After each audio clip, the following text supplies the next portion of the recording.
Bonjour. Énième participation à une compétition internationale, énième échec pour nos écureuils.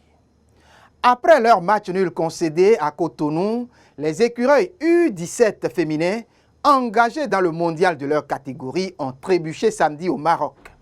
Elles n'ont pas fait le poids devant les filles marocaines de la même catégorie. Volontaires et décidées sur le terrain, je voudrais tout de même les féliciter. Mais elles sont tombées sur plus fortes et ont perdu sur le score de 2-0. Des buts encaissés en une trentaine de minutes au cours de la première période. Leurs aînés ont été confrontés il y a quelques semaines à la même formation, ou plutôt à une formation du même pays. Elles ont connu les mêmes résultats. Ça, c'est au niveau des dames. Chez les hommes, je ne veux pas retourner le couteau dans la plaie en rappelant la triste élimination pour la CAN 2021 ou encore l'éviction subie aux éliminatoires du Mondial Qatar 2022.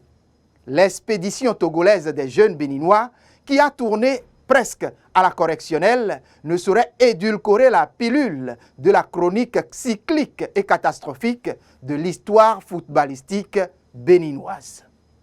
Mais, chers responsables et autres acteurs du football béninois, au soir de cet énième échec, il convient de s'asseoir et de faire le bilan et en situer les niveaux de responsabilité.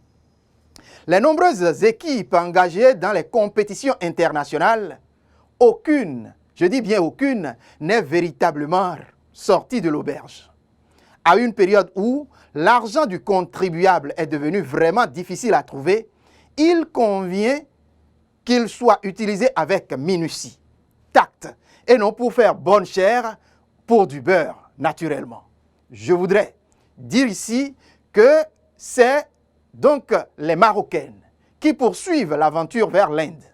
Quant à la sélection nationale du Bénin, elle aura acquis une expérience qui pourrait mieux servir les prochaines fois.